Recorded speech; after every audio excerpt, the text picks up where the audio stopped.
Hi, students. In this video, I just wanted to talk to you a little bit about the Buddhist art discussion forum assignment and give you some tips for approaching that.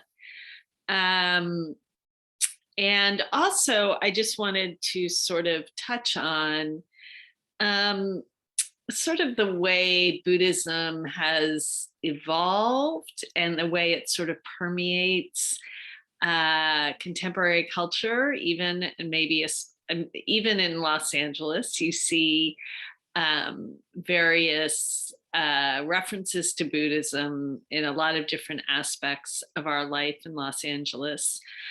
So I'm just going to point a few of those things out. And then I just had a few more things to say about the first half of the art of practice. Um, so one thing to think about as you're reading about Buddhism is that it evolves and it is interpreted differently by different people in different places. So obviously Buddhism spread to Japan, China, India, Vietnam. There are a fair amount of Buddhists in the United States, at least, compared to say 100 years ago. There are different specific interpretations of Buddhism, such as Zen Buddhism. And there are different foci, that's the plural of focus, among different sects of Buddhists. One thing I just wanted you to notice in this slide is that, I just want to make sure I'm actually recording this slide. I think I am. I'm going to stop my share for a second and reshare.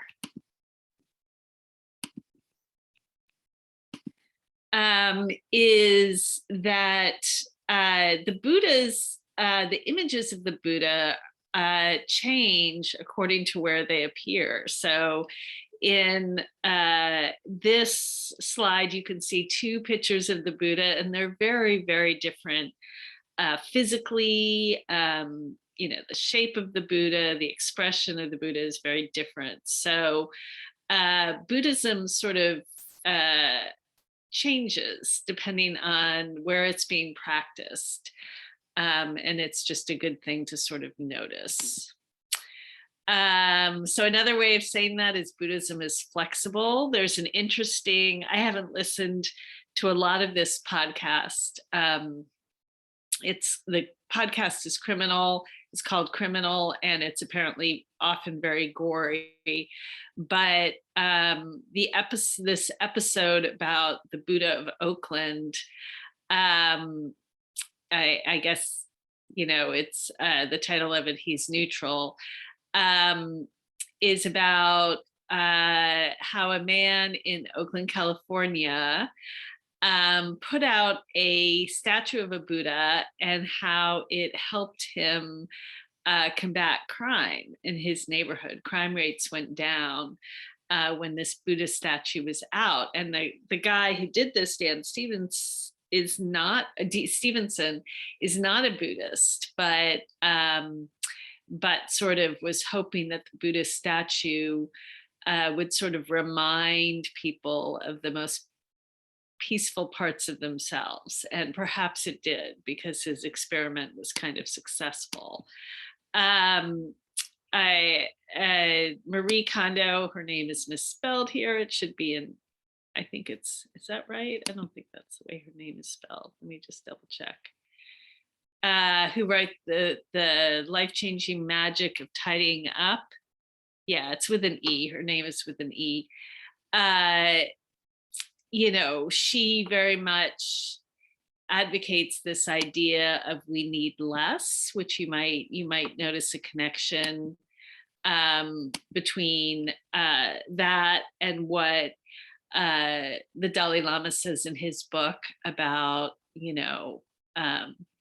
that we should be content with our material goods, and that will bring us happiness, and not always, and we should not strive for more all the time. So those are just some ways that Buddhism kind of, a couple examples of the ways that Buddhism has sort of permeated our culture a little bit, and the ways it's evolved around the world.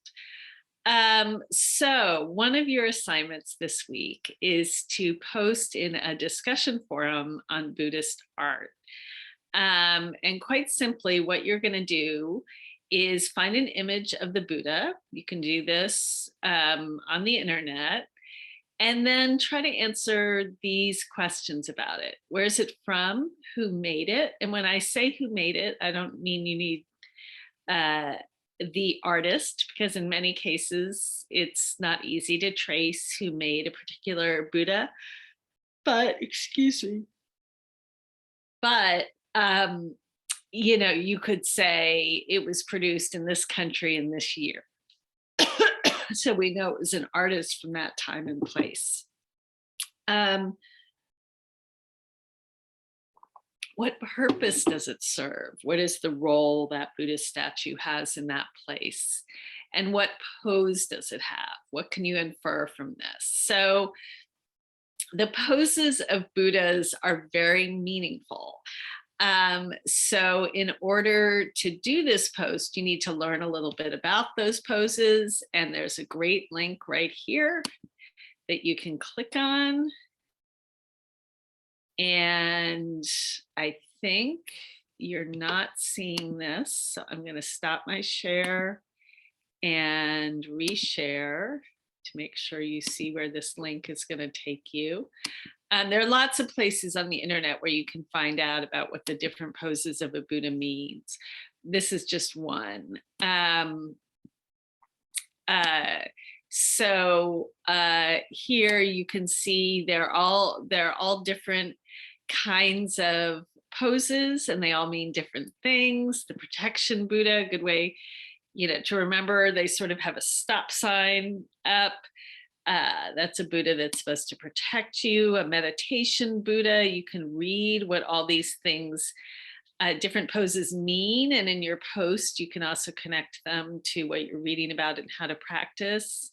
The calling the earth to witness, the earth touching Buddha, the reclining Buddha, the medicine Buddha, teaching Buddha, walking Buddha, contemplation Buddha. It goes on and on and on. So what I would recommend for this assignment, to keep it really, I would recommend that you keep it really simple for yourself. I lost where I am in the PowerPoint. So there we go. Keep it really simple for yourself. And, when you are looking on the internet for a Buddha to write about, that it be a Buddha that there's information about. So, where, this is the wrong place. This is the wrong, let me just stop my share one more time and try again.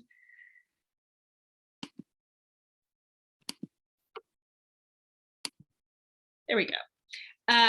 Look for a Buddha about whom you can answer these questions. That's the simplest way of saying what I was trying to say. So try not to overthink it. You don't have to find the perfect Buddha.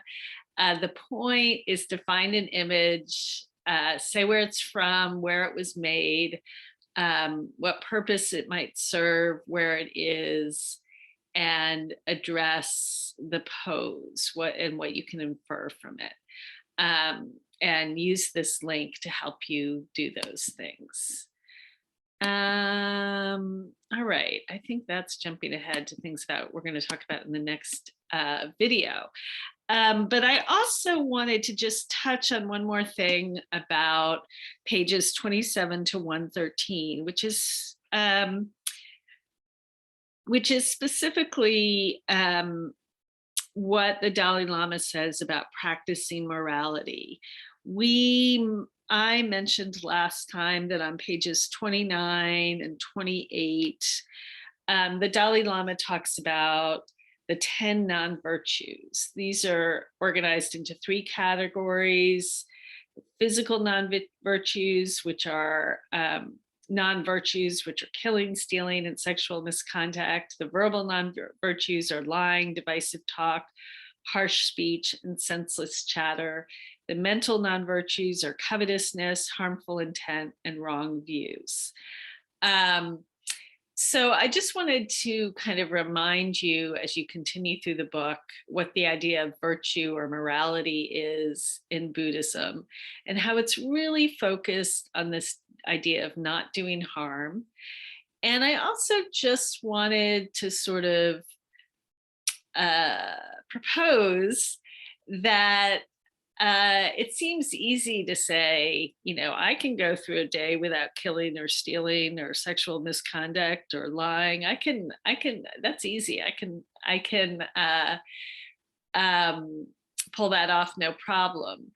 But I think in a way, Buddhism is very simple, but not really easy. For example, it might be an interesting experiment to see if, and Buddhists also take this idea of not killing very broadly. For example, it used to be that monks stayed inside in the monastery in spring so that they wouldn't, when they moved from place to place, step on plants that might just be coming up in the spring. So it wasn't just about not killing, a person or not participating in war, but just not killing any living thing. Not killing a fruit fly in your kitchen, not killing, anything. So, and also, you might think about how hard it might, be to get through a day. I don't think any of us intentionally lie, but we may socially lie, right? How you doing? Oh, I'm great when I'm not great, right? Or divisive talk. It's hard not to gossip. It's hard not to complain about other people. Harsh speech and senseless chatter. Try to go a whole day without telling a lie, without any senseless chatter, without any divisive speech. It could be more challenging than we realize. And that might be an interesting thing to explore as we're going through this book. And you could add your observations about it to your observations from your happiness journal. So you might look at those 10 non-virtues and see what it's, see if you can practice avoiding them for a day or two or longer if you're really good at it. And the other place I wanted to look at was, I think it's pages 111 to 113.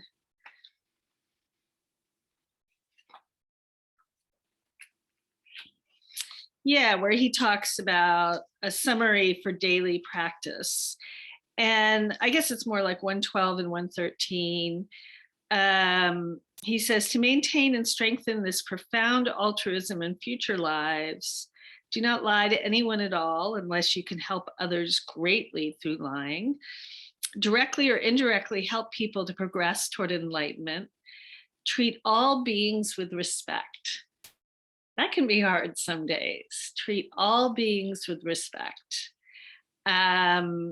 Never cheat anyone and always remain honest. That's the Buddhist idea of practicing morality, and it's a moment by moment practice.